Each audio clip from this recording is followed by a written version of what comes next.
brevedad de la vida.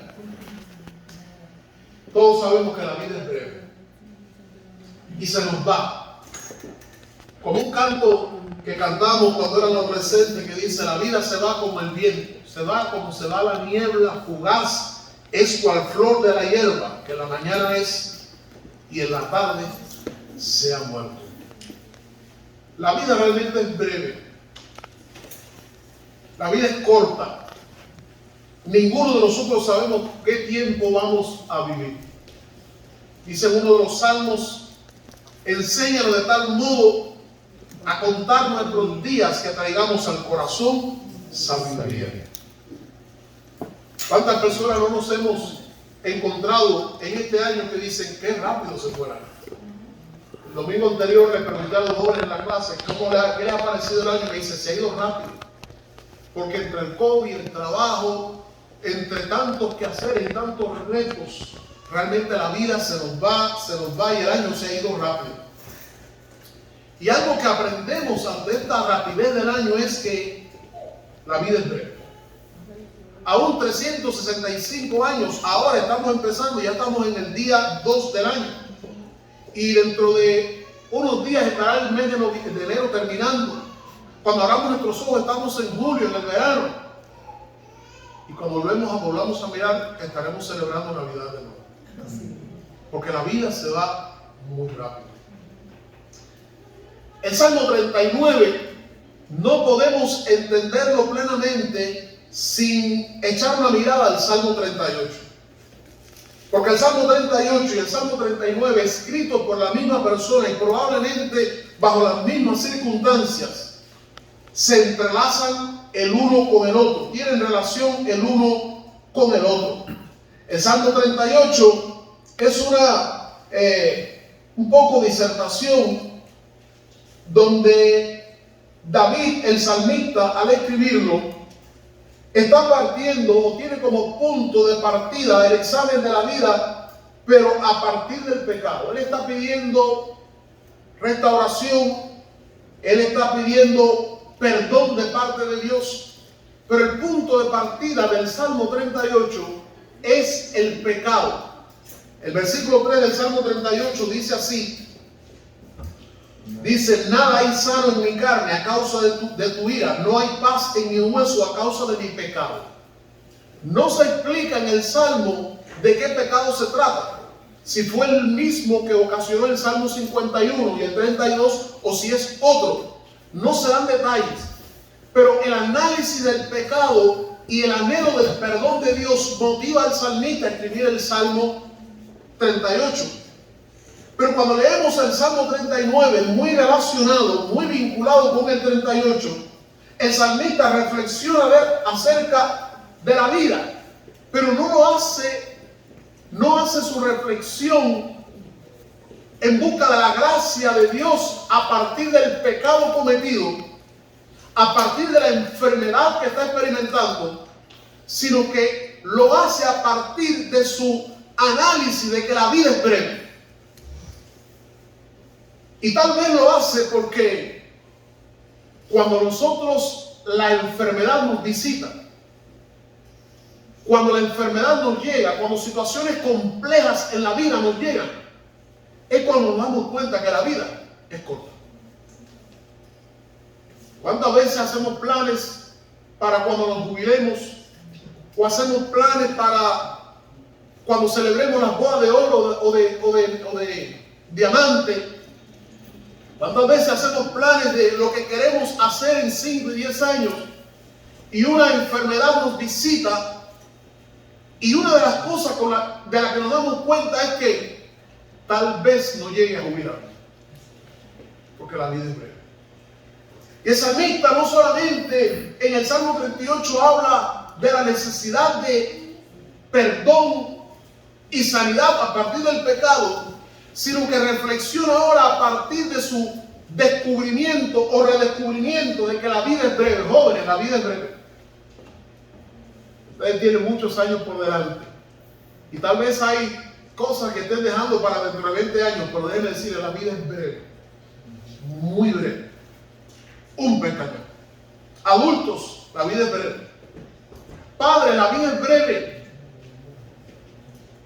Miraba el otro día a un padre jugar con su bebé y brincar en la cama. Y yo pensaba, fue hace poco que yo hice eso con mis hijos. Y ya mi hija va a graduar con 19 años y el varón ya está como ley en Cuba alistado en el Army porque llegó a los 16. Y a veces yo me miro en el espejo y no creo que ya tengo 52. Me siento como de 30 o 40. Pero cuando camino un rato ya sé que tengo 52. Pero es que la vida se nos va, hermanos, tan rápido. Pero tan rápido que no nos percatamos. Este salmo fue escrito por el rey David.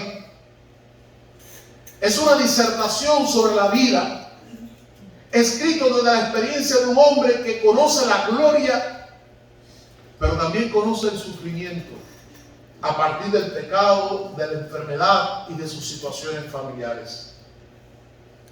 El 31 hablamos aquí acerca de las heridas que transforman y cómo Jacob se detuvo antes de cruzar el río al encuentro con su hermano, antes de regresar a la tierra donde las promesas de Dios se iban a cumplir, las promesas que Dios le hizo a Abraham, antes de volver a encaminarse en la senda del cumplimiento de las promesas divinas, como fue herido por Dios para bendición. Hoy quiero hablarle, amados hermanos, de 4 resoluciones que podemos tomar este año ante la brevedad de la vida. Y repito, hoy es 2 de enero, pero en tan solo 12 meses habremos terminado el año. En tan solo un pestañear, el año se nos habrá ido. Y si llegamos al final, por la gracia de Dios, nos daremos cuenta que se nos fue el año y nos quedaron muchos planes por cumplir y muchas cosas por hacer, porque se nos fue muy rápido. Pero quiero hablarle acerca de 4 resoluciones ante la brevedad de la vida. Porque les confieso, entre más pasan los años, más me doy cuenta que la vida es breve. Más me doy cuenta de esta realidad. 4 resoluciones. Y quiero hacerlo a partir del Salmo 39. La primera resolución es crecer en la santidad de la vida. Primera resolución que podemos tomar al percatarnos que la vida es breve es crecer en la santidad de la vida. En versículo 1, el salmista dice: yo dije, atenderé a mis caminos para no pecar con mi lengua. Guardaré mi boca con freno en tanto el impío esté delante de mí. La enfermedad, los sufrimientos, el pecado, la reflexión en cuanto a qué es la vida y cuánto me queda, lleva al salmista a sentarse en un momento de su vida y decir: atenderé mis caminos para no pecar con mi lengua. Conocemos la historia de David. Sabemos que fue un hombre conforme al corazón de Dios, que fue un hombre, el dulce cantor de Israel, que fue un hombre en cuyas manos Dios puso la capacidad de escribir cantos que perduran. Fue un hombre a quien Dios lo dotó de virtud para servirle.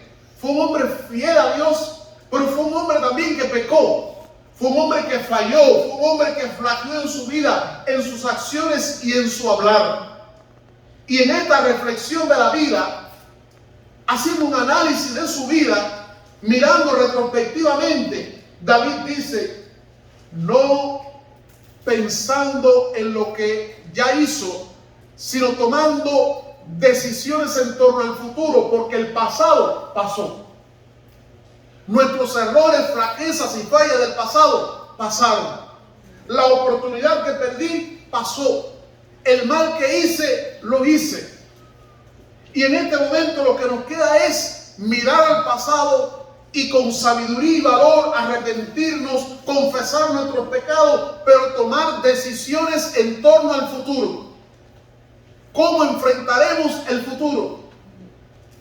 La mujer sorprendida en adulterio que fue traída a Jesús, Jesús le dijo, después de perdonarla: vete y no peques más. El pasado pasó, Lo importante es cómo vas a enfrentar el futuro. La mujer samaritana que había tenido 4 maridos y tenía uno que no era el suyo, después del encuentro con Jesús, aquella mujer, dice la Biblia, que abandonó su cántaro, el cántaro que la identificaba como una prostituta que al mediodía iba a buscar agua, dice la Biblia que la abandonó. Dice la Escritura en torno a Zaqueo, que se levantó y le dijo al Señor: a todo lo que les he robado se lo devuelvo cuadruplicado. No robaré más. El pasado de todos nosotros tiene páginas que no queremos revelar. Ni a Dios le interesa que lo publiques. Lo que a Dios le interesa es qué haremos con nuestro futuro. ¿Qué haremos para el mañana? ¿Qué haremos en el año que viene? El 2021 pasó y lo que no hicimos no cuenta. La pregunta es ¿qué haremos? Y dice el salmista aquí: en cuanto a mi futuro, atenderé a mis caminos para no pecar con mi lengua. Guardaré mi boca con freno, en tanto el impío esté delante de mí. Y yo le llamo a esto crecer en la santidad de la vida. Santidad es un proceso de avance y crecimiento en la fe, caracterizado por un acercamiento a Dios y un alejamiento del pecado. Eso es santidad. Es un proceso. La santidad no es un acto. La santificación es un acto. Dios me santifica cuando yo me convierto. Él perdona mis pecados. Él me aleja de mis pecados. Pero no solamente se queda en un acto. Es un proceso que termina el día que seamos llamados a la presencia de Dios. Y durante ese proceso, lo que caracteriza la santificación es el acercamiento a Dios con el consiguiente alejamiento del pecado. No podemos acercarnos a Dios y a la vez crecer en el pecado.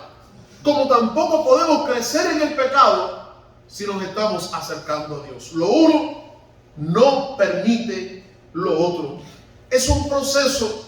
Y en ese proceso, amados hermanos, estas dos son las dos características principales: acercamiento a Dios, alejamiento del pecado.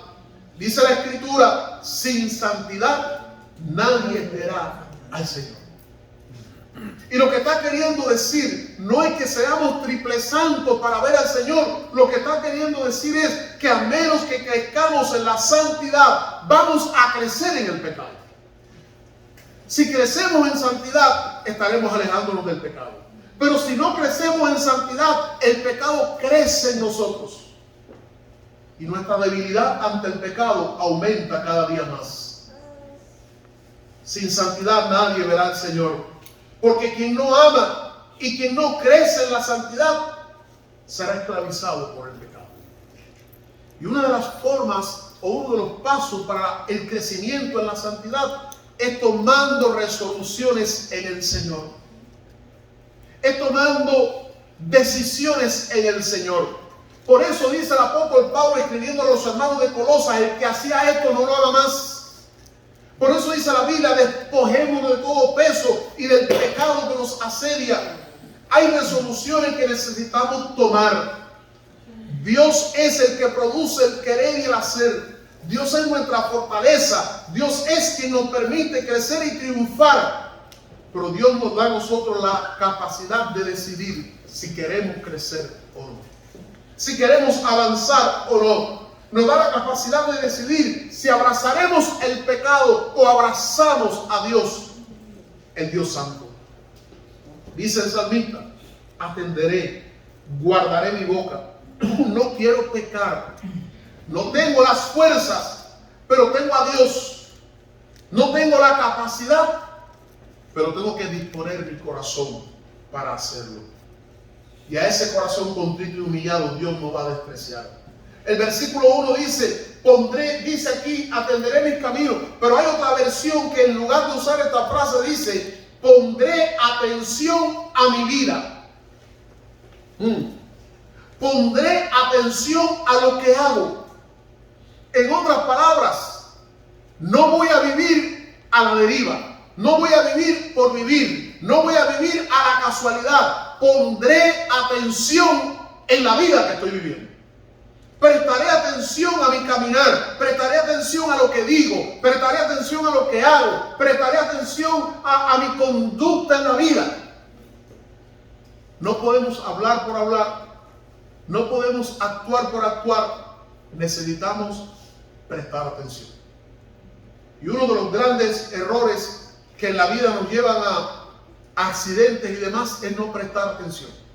Cuando conducimos, no prestar atención. Por eso en algunos lugares está penalizado hablar por teléfono o conducir con el teléfono en la mano, porque aunque uno diga, sí, yo estoy atendiendo, no es cierto. Cuando uno está atendiendo al teléfono, no puede atender 100% a la vida. Y lo que está diciendo el salmista es esto: pondré atención a mi vida, a lo que hago. Es importante velar por los demás en la vida.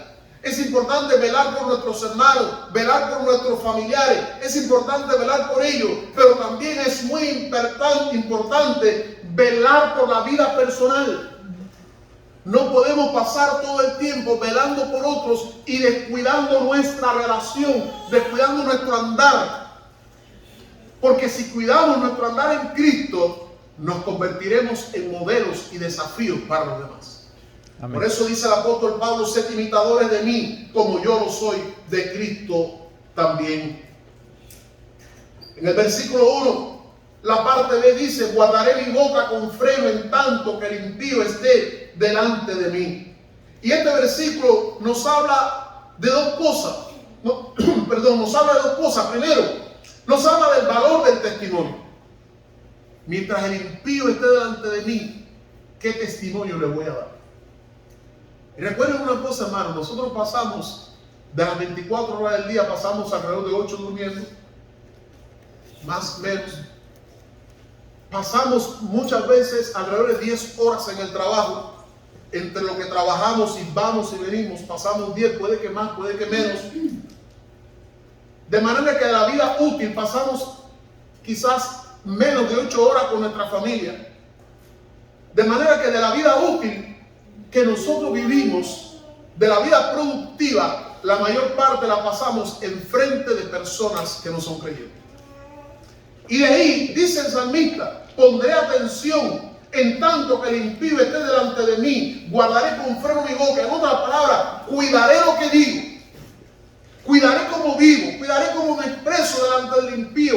Y no nos está llamando el salmista a una vida de doble moral. Nos está llamando a cuidar nuestro testimonio, que es muy importante. Pero hay otra cosa, amados hermanos, que es muy importante, quiero compartirles. Y es lo siguiente: dice la Biblia: guardaré con freno mi boca mientras el impío esté delante de mí. La vida que vivimos hoy es una vida compleja. Es una vida muy compleja. Y hay muchos problemas, hay muchas cosas de las que quejarnos. A veces veo en Facebook veo escritos donde creyentes atacan a otros creyentes por una posición doctrinal. No me refiero a atacar herejías, sino me refiero a atacar alguna posición doctrinal que no constituye herejía, o creyentes atacar a otros porque no han reaccionado. Recuerdo que alguien me atacó por no expresar en Facebook públicamente, por no expresar mi criterio acerca de lo que estaba pasando en Cuba en temas políticos y sociales. Y yo preferí ni siquiera responder a esa persona porque estaba en un sitio público. Y hay algo que necesitamos aprender, y es esto: quejarnos ante quien no debemos y en el lugar donde no debemos no va a solucionar ningún problema. Lejos de eso, nos va a frustrar más todavía. Dice el salmista: guardaré mi boca con freno entre tanto que el impío esté delante de mí. Porque ¿qué solución puede dar el impío a un problema espiritual, a un problema personal, a un problema que solamente Dios puede solucionar? ¿Dónde voy a llevar mis cargas? ¿Dónde llevo mis problemas?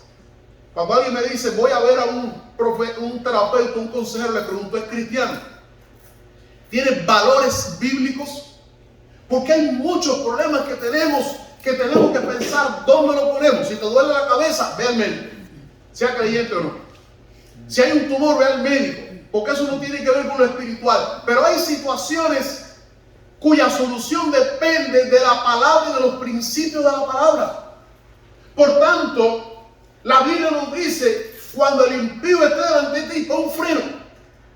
Hay cosas que no debes decir, porque no vas a encontrar solución. Quejarse donde no debe produce frustración en la vida. El testimonio nuestro como cristianos puede llevarnos a ganar una vida para Cristo. El amor a Cristo, amados hermanos, se muestra en el desprecio al pecado. El amor a Cristo se muestra en el desprecio al pecado. Si nosotros declaramos amar a Dios, pero amamos al pecado, nuestro amor por Dios no es genuino. Porque no podemos amar a un Dios que desprecia el pecado mientras nosotros nos regocijamos haciendo lo que el Dios que amamos odia. No es que no le gusta, es que lo odia. Es que lo desprecia. Por eso la santificación es acercamiento a Dios y alejamiento al pecado. Dios es el que santifica. Pero ojo con esto. Segundo a los Corintios capítulo 7.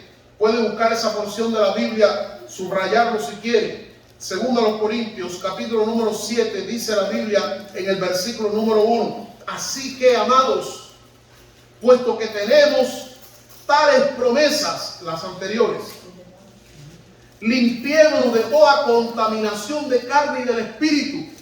No dice el pasaje, porque tenemos tales promesas, pidan a Dios que los limpie, porque eso está de más. Dios nos limpia continuamente. Limpia nuestra conciencia, nuestra vida. Cuando nos presentamos ante Él, Dios nos limpia. Cuando pedimos perdón arrepentido, Dios nos limpia. Pero dice el apóstol Pablo, porque tenemos tales promesas, limpiémonos o despojémonos de toda contaminación de carne y del espíritu, perfeccionando la santidad en el temor de Dios. Dios es el que santifica, pero Él nos desafía a nosotros a que nos alejemos, a que hagamos compromiso con Él de crecer en santidad, porque es nuestra responsabilidad. Que hagamos compromiso con Él de atender nuestros caminos, de no pecar con nuestra lengua, de guardar silencio cuando necesitemos guardarlo, de que nosotros tomemos medidas que tenemos que tomar.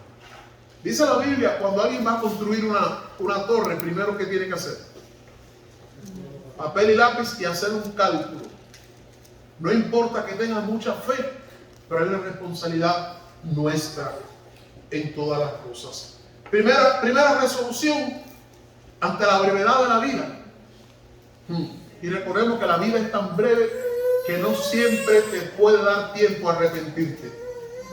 La vida es tan breve que no siempre.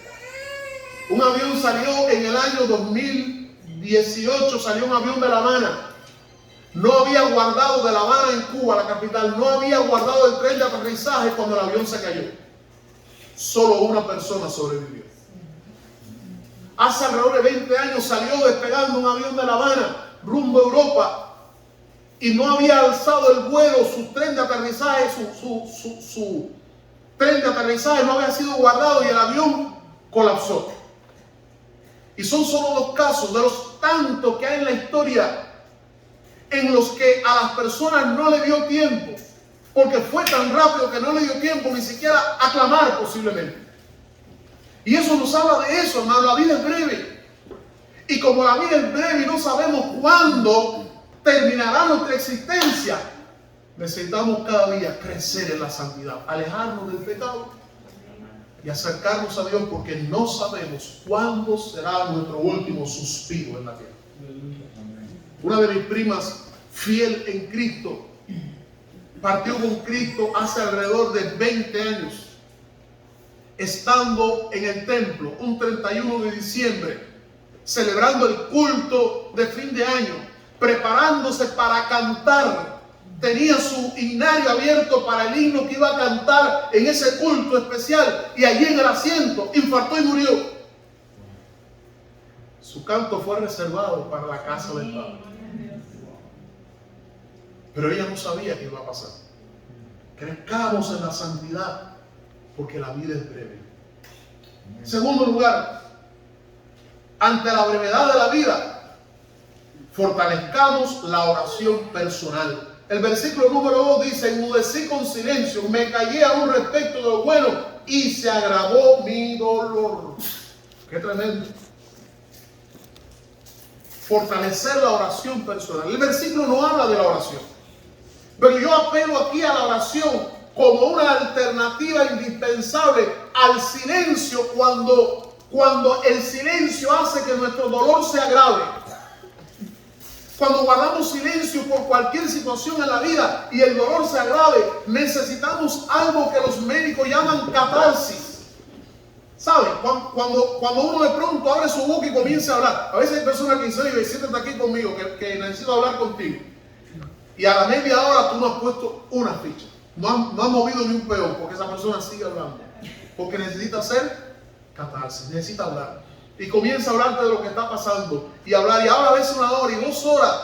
Y después de hablar 2 horas te dice: gracias. Como una persona que fue a verme un día una vez y habló. Y después que terminó de hablar me dice: qué bien me siento. Yo no la aconsejé, yo no hice nada. Lo que hice fue escuchar pacientemente. Porque necesitamos eso. El silencio muchas veces es bueno, pero hay cuestiones en la vida que no podemos llevar por dentro, en el corazón. No podemos llevarla en el alma. Por eso se hace tan necesario que los cristianos aprendamos a oír al mundo. Que aprendamos a escuchar a la gente que sufre, a la gente que tiene dolor. Por eso es importante que caminemos más despacio. Por eso es importante que la vida la tomemos con más calma. Porque si nosotros tenemos problemas, hay personas que tienen muchos más, pero añadidos a sus problemas no tienen a Cristo. Y muchas veces están en busca de alguien que le escuche, de alguien que tome un minuto para escucharle. Y nosotros tenemos problemas, pero basta con escuchar 5 minutos a alguien para descubrir que hay personas con muchos más problemas que nosotros, que necesitan que alguien les escuche. Y usted se pregunta: ¿y por qué tengo que ser yo el que escucha?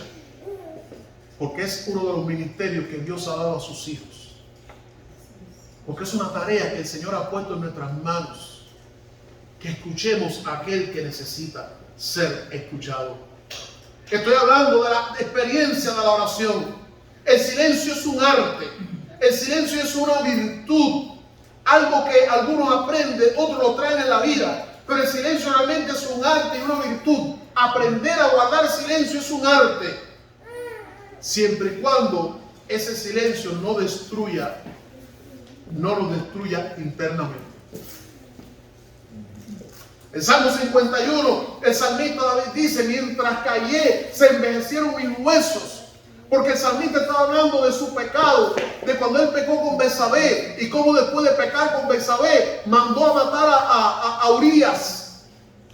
De manera que no solamente fue cómplice de adulterio, o sea, no solo hizo adulterio, fue culpable de homicidio, homicidio premeditado, homicidio con ventaja, homicidio con alevosía. Era culpable de conspiración para cometer homicidio. ¿Cuántos delitos no había cometido el salmista David, el rey David?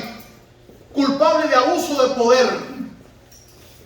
Sería bueno que alguien de los que va a estudiar leyes mañana, Giancarlo y demás, haga un análisis de todos los delitos de David.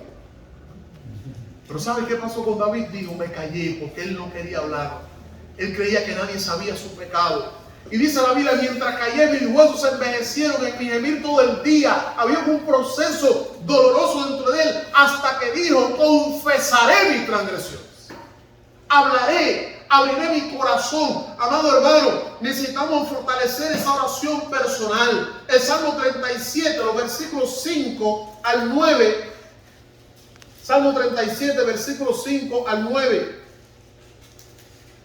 Dice de la siguiente manera: encomienda a Jehová tu camino, confía en él y él hará. Exhibirá su justicia como la luz y tu derecho como el mediodía. Guarda silencio ante Jehová y espera en él. No te alteres con motivo del que prospera en su camino, por el hombre que hace maldad. Deja la ira, desecha el enojo. No te excites en manera alguna a hacer lo malo, porque los malignos serán destruidos. Es una invitación a esa confianza en Dios Y esa confianza la podemos tener cuando nosotros, después de practicar el silencio cuando debe ser practicado, abrimos nuestra boca con Dios para nosotros aliviar nuestro tormento, para hablar con Él. El silencio puede ser un tormento. Guardar silencio sobre algo que nos atormenta puede ser causa de tormento. Recuerdo una vez un hermano que él me dijo que él había aconsejado a una persona que tenía un serio problema. Él le aconsejó: no hables con el pastor, no hables con nadie, de eso no tienes que hablar con nadie. Y un día ese hermano ya no daba más y vino a hablar conmigo. Cuando él me contó no solo su problema, sino el consejo que le habían dado, por cero le dieron ese consejo. O sea, no hable con el pastor, fue un consejo que alguien le dio por cero, ¿sabes? Para que el pastor no supiera. Y yo le dije: ese fue el peor problema tuyo, el no hablar.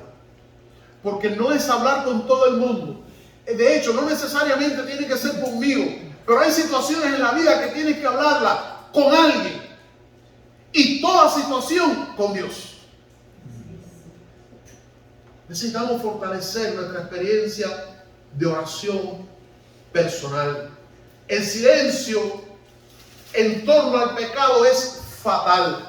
Proverbios 28, 13 y 14 dice: el que encubre su pecado no prosperará, pero el que lo confiesa y se aparta, alcanzará misericordia. La oración es el recurso que Dios ha dado a sus hijos para presentar no solamente acciones de gracias, sino para presentar las preocupaciones y los sentimientos. Cuando estamos preocupados por algo, cuando estamos teniendo sentimientos en torno a algo, ven delante de Dios. Hay sentimientos que estamos teniendo que sabemos que no son aprobados por Dios. Ven delante de Dios. Hay algo que pasa en el corazón y todavía no se ha manifestado. Ven delante de Dios. Cultivar el hábito de cada día tener un espacio con Dios es difícil. La vida es agitada, aunque es breve, es agitada. Por eso es breve. Porque tenemos tantas cosas que hacer, que no nos alcanza el tiempo. Y como no nos alcanza el tiempo, nos resulta la vida más breve. Pero como la vida es tan compleja, nos cuesta trabajo sacar en el día un tiempo para meditar en la palabra, para pensar en Dios, para sentarnos y decirle: Señor, esto ha pasado en el día, ha pasado esta situación, he tenido este problema, pero lo necesitamos. Alabamos muchas veces la cultura oriental, que tiene el hábito de vivir con más calma, de practicar la meditación. Alabamos eso, censuramos la meditación trascendental, los ejercicios yoga. Todo eso está bien. Pero necesitamos nosotros tomar lo positivo, y lo positivo es que necesitamos construir tiempos de meditación con Dios. Por eso dice, el Señor le dijo a Josué: sino que en la ley de Jehová meditarás de día y de noche. Y esa meditación es sanidad para el alma, y esa meditación es profilaxis, y esa meditación es el medicamento espiritual que nos va a ayudar a nosotros a no enredarnos en el pecado, porque la vida es breve. Y como la vida es breve, necesitamos tomar tiempo con Dios, tiempo para la vida personal con Dios. Necesitamos reconocer que Él es Dios y presentarnos más a menudo ante el trono de la gracia de Dios, ¿verdad? Si Él es Dios, ¿por qué no nos presentamos más delante? ¿Saben lo que significa Dios? Entendemos todo el concepto de Dios. Una de las cosas que me gusta enseñar a los hermanos cuando les enseño algo de teología de los nombres de Dios es todos los nombres de Dios, para que sepamos todo el alcance de Dios. Es tratar de conocer lo que llamamos atributos de Dios, para que sepamos todo el alcance, tengamos por lo menos una idea del alcance de Dios. Sepamos: Dios es santo, Dios es amor, Dios es justicia, es misericordia, es omnisciente, es omnipotente. Cuando conocemos todos esos atributos de Dios, decimos: wow, ni Bill Gates, ni Jeff Bezos, ni ninguno, ni Biden. No hay como Dios. No hay como Dios.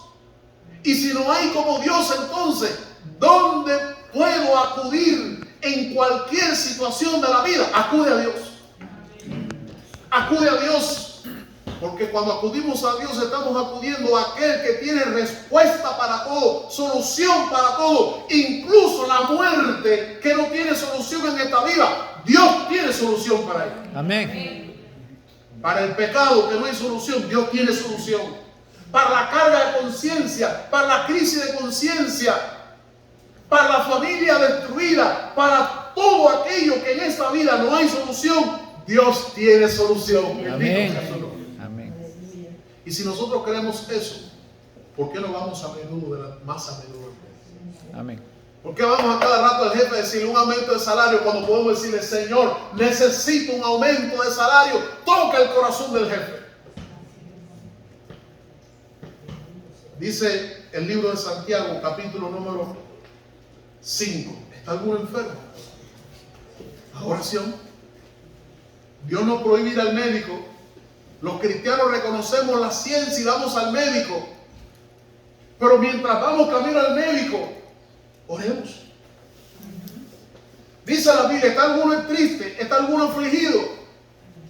Dios no condena la presencia del psicólogo o el terapeuta que te ayuda a tener alegría. Pero Dios dice, ¿está alguno entre vosotros triste? Cante alabanza. ¿Está alguno alegre? Cante alabanza. ¿Tiene algún problema? ¿Hay alguien enfermo? Llame a los ancianos de la iglesia. Nosotros a veces tenemos los ancianos de la iglesia para resolver todos los problemas, pero nos olvidamos que hay una normativa bíblica que dice, llama a los ancianos y oren por él, ungiéndole en aceite. Y eso es palabra de Dios. Amén. ¿Qué va a pasar? Dios, eso es tu problema. Pero tú me estás diciendo que llame a los ancianos. Y fíjense, hermano, cómo en todas estas cosas es Dios el centro. Y para darnos un ejemplo, ahí en Santiago dice, Elías era un hombre sujeto a pasiones como tú y como yo. Era un hombre que un día una reina, una mujercita ahí le dijo, oye, te voy a matar. Y Elías hizo así, a huir.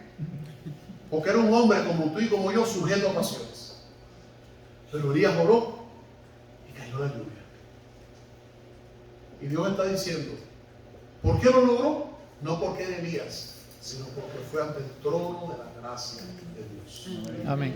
Y en ese mismo contexto, hablando de la oración, Santiago introduce 2 versículos y dice, el que haga volver al pecador del error de su camino, salvará de muerte un alma y cubrirá multitud de pecados. Y yo me preguntaba, ¿qué tiene que ver eso con la oración? Sencillo, hermano. Nadie puede hacer volver al pecador del error de su camino si no se presenta ante el trono de la gracia para interceder por esa persona.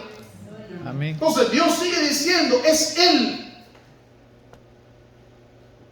Es Él. La iglesia neotestamentaria fue poderosa porque usó la oración. Porque invertía tiempo en la oración. Jesús mismo, aunque no necesitaba orar, pasaba tanto tiempo orando que dejó ese legado a los discípulos. Y dice la Biblia que cuando Pedro y Juan iban al templo y se encontraron con el cojo, ¿sabe qué iban? A orar. Nadie más iba. Iban los fariseos a orar. Ese es su problema. Los fariseos lo que hacían era rezar. Ese es su problema. Los fariseos eran hipócritas. Ese es su problema. Pero Juan y yo, decía Pedro, iremos allí a orar.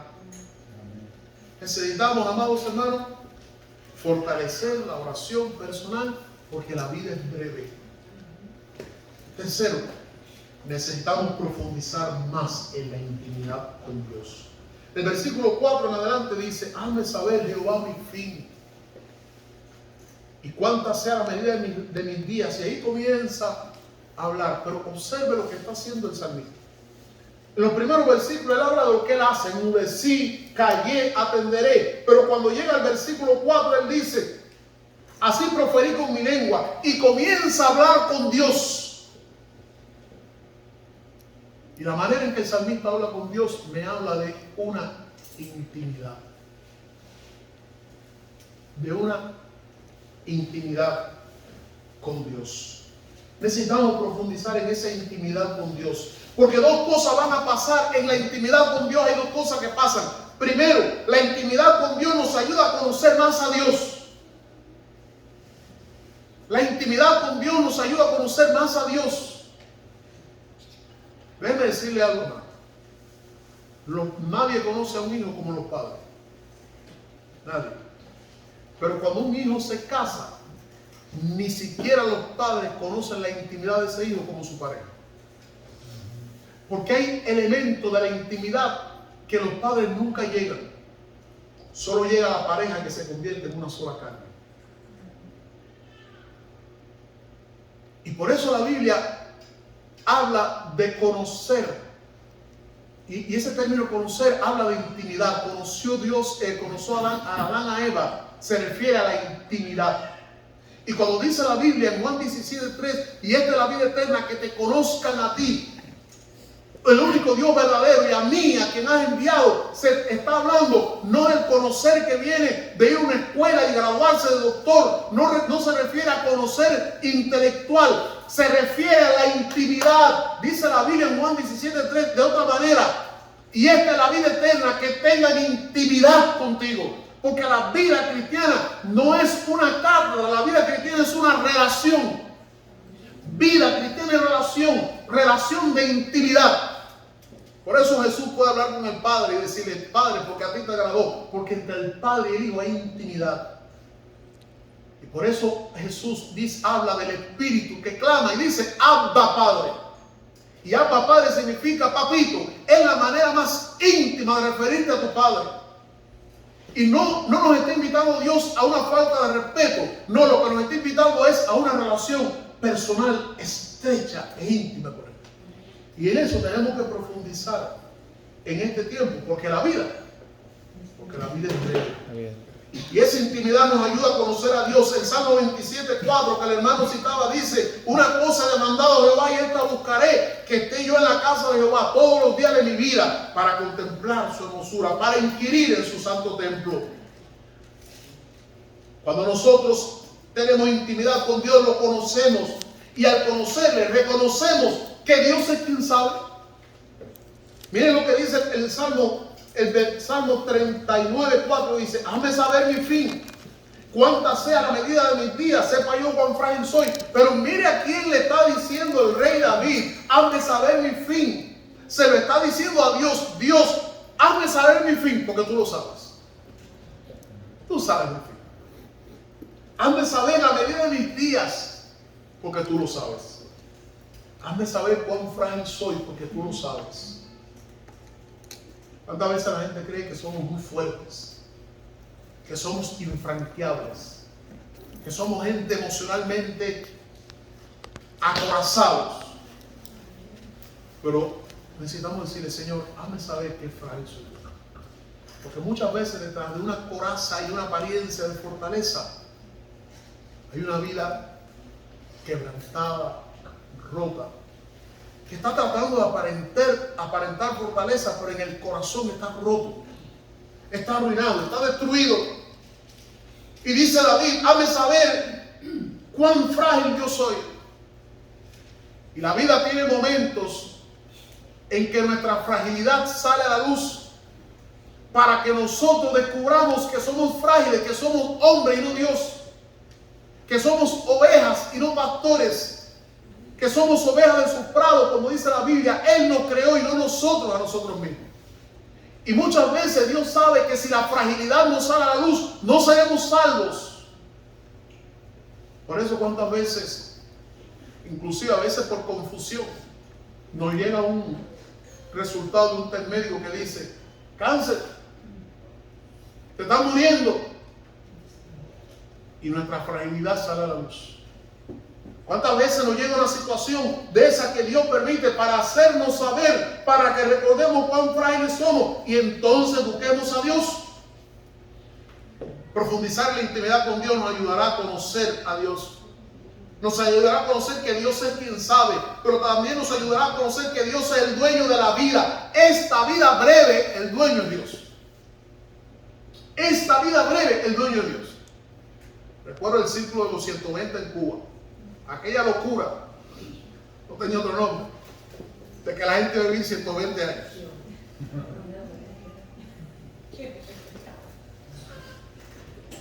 El dueño de la vida es Dios. Y si Dios quiere que viva 120 años, lo vas a vivir. Pero si Dios decide que te vas a ir a los 60 te vas, ni un día más, ni un día menos. Pero que el único lo sabe es Dios. Y por eso es bueno saber que Dios es el dueño de la vida. La vida no es mía. Como cristianos, yo sé que pasamos por situaciones difíciles. Los inmigrantes pasamos por situaciones difíciles. Seamos inmigrantes legales o no, por situaciones difíciles. Y a veces en esas situaciones difíciles viene la vocecita del diablo que te dice: quítate la vida. Termina con tu vida. Pero déjame decirte, Dios es el dueño de la vida. Y Él te la da y Él te la quita, pero no te la quites tú. Espera en Dios. Cualquier situación que enfrentemos, recuerda que el dueño de la vida tiene el poder para sacarte adelante. En Isaías capítulo 6, verso 1 al 3, Isaías entra al templo y tiene una visión. Y en esa visión lo primero que ocurrió fue que él conoció más a Dios. Porque vio a Dios sentado en un trono alto, sublime, con serafines que lo servían, que lo adoraban, que cantaban y decían: santo, santo. Al final, hermano, ¿sabe lo que vio Isaías? Que todo se trata de Dios, que Dios es el centro, que es santo. Y cuando Isaías se percató de eso, dijo: ay de mí, ay de mí. Isaías jamás se hubiese dado cuenta cuán pecador él era si no se hubiera dado cuenta cuán santo es Dios. Y la gente que no entiende el pecado es porque no ha entendido la santidad de Dios.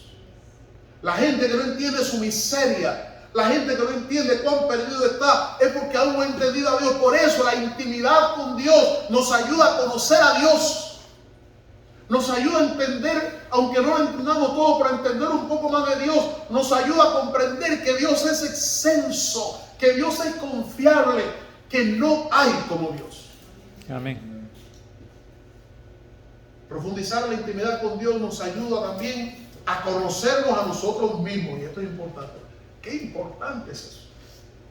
Conocernos a nosotros mismos. ¿Cuántas veces hemos dicho: yo ni me conozco? ¿Verdad? Oye, me preguntaron una cosa y respondí que ni yo me conocía. La gente no nos conoce. Pero necesitamos conocernos. ¿Por qué necesitamos conocernos?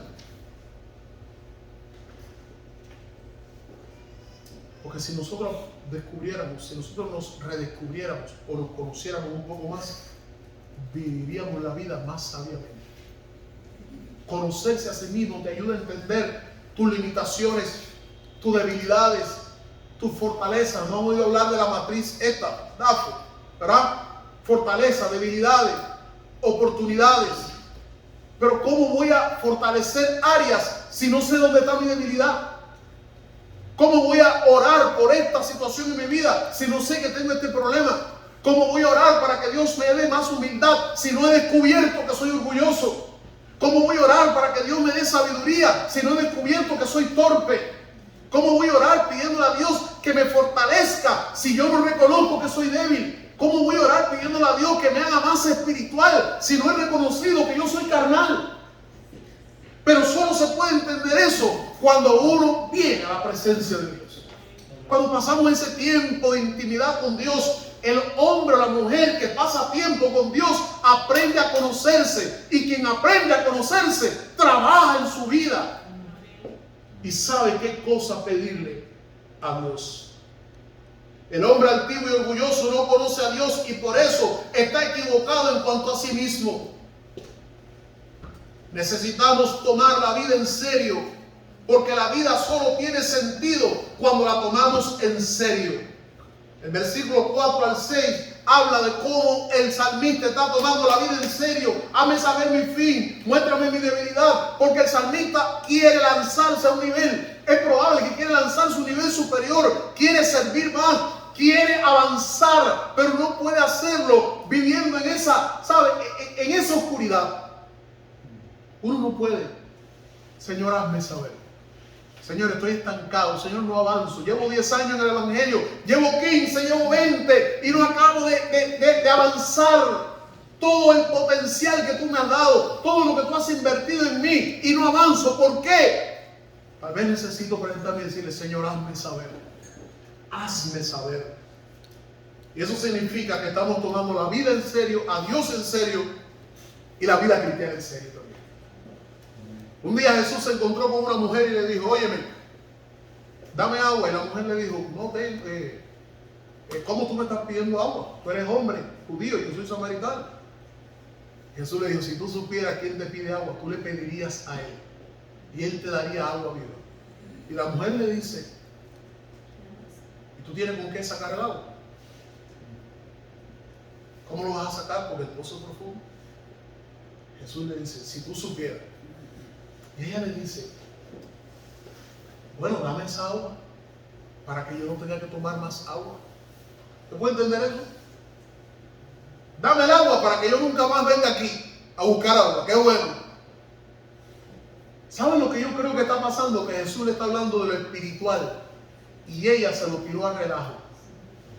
Porque ella le está diciendo, dame agua para yo no tener que venir más con mi tanque aquí a buscar agua. Se lo tiró a relajo porque ella no era una persona que tomaba la vida en serio.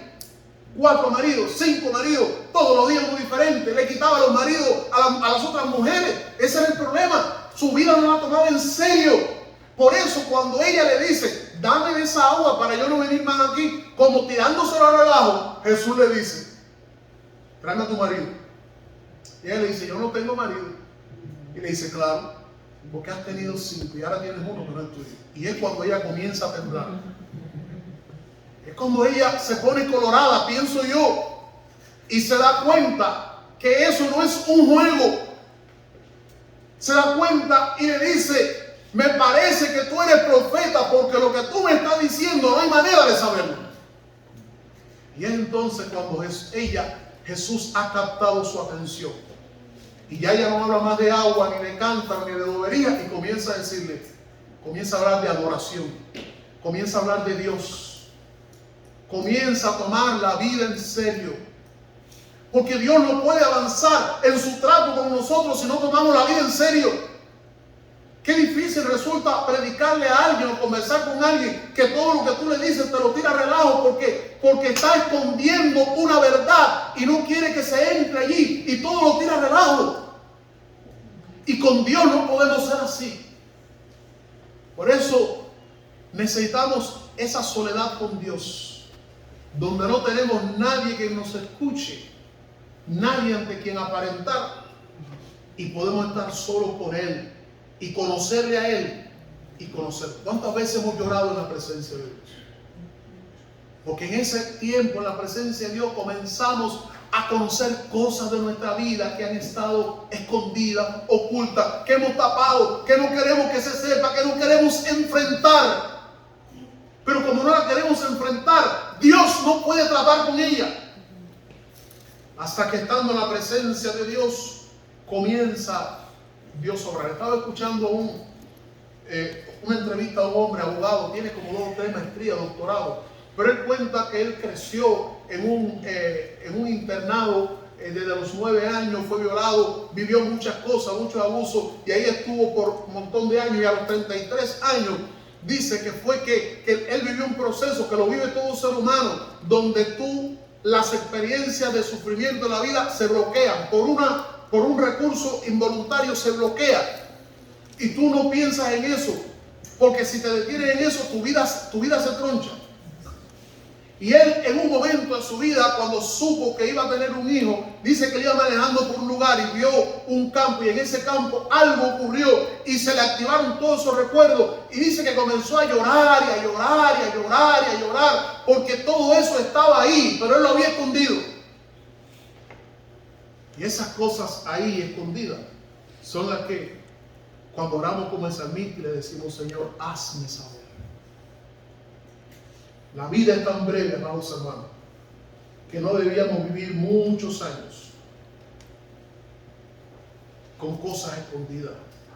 Necesitamos conocernos a nosotros mismos tal y como somos. Y eso nos va a llevar a ser humildes, que es la más grande virtud. Nos va a llevar a crecer en Cristo, nos va a llevar a servir, nos va a llevar a no tenerle miedo al pasado, nos va a llevar a no tenerle miedo al que dirán. La vida es corta.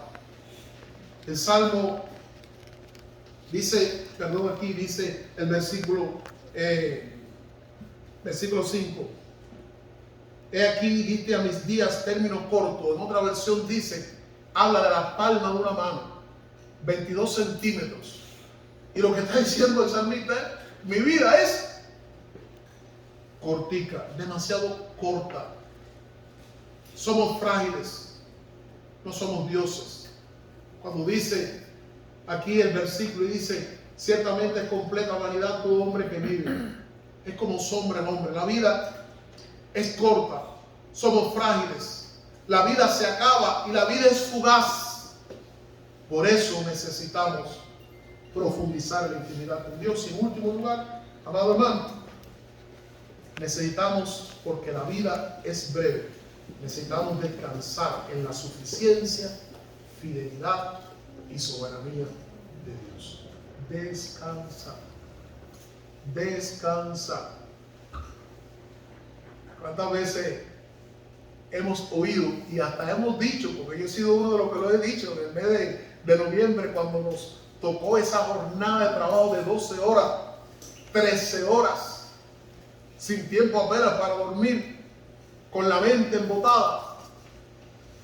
Yo fui uno de los que dije, necesito irme a Hawái. Yo sabía que no podía ir, pero bueno, a veces uno se pone a decir disparate a ver si cae algo. Hermano, a veces necesitamos descansar. Jesús dice, venid a mí los que están y yo os haré Descansar.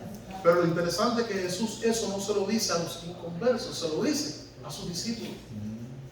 Porque Jesús sabe que aún nosotros nos cargamos y necesitamos descansar. El salmista dice en el versículo, y no me refiero al descanso físico que nos llega cada día, me refiero al descanso emocional, al descanso espiritual, al descanso del alma. El salmista dice en el versículo número 7, y ahora, Señor, ¿qué esperaré? Trate de entender esto. Él está hablando de una serie de cosas, hace un análisis tremendo. Sepa yo cuán frágil, mi debilidad, y después que él analiza todo eso, el pecado, la brevedad de la vida, la enfermedad, los problemas, se da cuenta que es un mundo lo que tenemos encima y dice, Señor, ¿y ahora qué esperaré? ¿Y ahora qué? Es como cuando te leen una lista de elementos en contra tuya y tú dices al final, ¿y ahora qué? El salmista dice, nada. Y hace el descubrimiento del sí. Mi esperanza está en ti. Necesitamos descansar en la suficiencia, fidelidad y soberanía de Dios. En 2 Corintios 12, 7 al 9, Pablo está enfermo. Tiene un aguijón en la carne.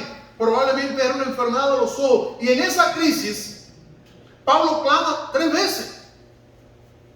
El Pablo que oraba por enfermos, el Pablo que Dios usó para levantar muertos, ahora clama 3 veces y Dios no lo sana. Y Pablo dice, ¿sabe lo que Dios me respondió cuando clamé? El Dios de amor, el Dios de gracia, el Dios que no me abandona. No me sanó, pero ¿sabe lo que Dios me dijo? Me dijo, bástate mi gracia. Y la palabra bástate mi gracia significa no otra cosa que esto. Mi gracia es suficiente. Mi favor es suficiente. Señor, dame esto, quiero esto, quiero esto, quiero esto. Dios te dice, no, confórmate con mi gracia, porque si tienes mi gracia, lo tienes todo. Aleluya. Nada como tener el favor de Dios. Esther entró a ver al rey, y cuando entró a ver al rey sabía que podía matarla o dejarla viva, pero cuando entró el rey tendió su cetro, expresándole, has hallado gracia o favor. Y sepa, hermano, eso. Cada día de esta vida, tú y yo hallamos gracias de Dios. Cada día de esta vida, tú y yo hallamos el favor de Dios. Por eso necesitamos descansar en que Dios es suficiente. Su gracia es suficiente. Todo lo que necesito en Dios es suficiente. ¿Qué más que Dios? ¿Hay algo más que Dios? Descansemos en el Dios que es suficiente, suficiente para sanar, para salvar, para perdonar, suficiente para corregir, suficiente para levantarnos, suficiente para ayudarnos, suficiente para hacernos vivir el siguiente día. Dios es suficiente para que terminemos el año. Se nos acaba el dinero y no tenemos con qué pagar la renta. Es una situación difícil, pero mi Dios es suficiente. No sé cómo voy a llegar al final del año con mis 7 enfermedades, pero mi Dios es suficiente. No sé cómo manejar los problemas que tengo, que tal vez no me dejen llegar a fin de mes, pero mi Dios es suficiente. Amén. Mi Dios es suficiente. Amén. Y necesitamos descansar en Él. Si nos pasamos esta breve vida preocupados, nos vamos ante tiempo. O tal vez no nos vayamos, sino algo peor. Vivamos todos los años que nos toca vivir, pero en un manicomio, o tomando pastillas, o hablando solos, o con una camisa de fuerza. ¿Qué es peor? Entonces, amados hermanos, confiemos en que Dios es suficiente. Amén. Descansemos en eso, descansemos en su fidelidad, descansemos en su soberanía.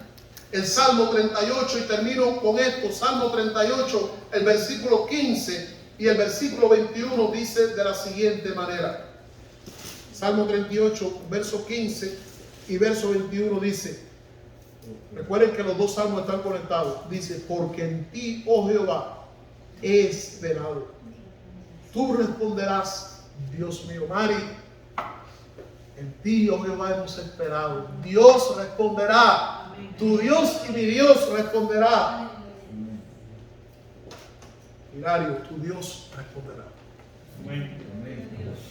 Versículo 21 dice, no me desampares, oh Jehová, Dios mío, no te alejes de mí.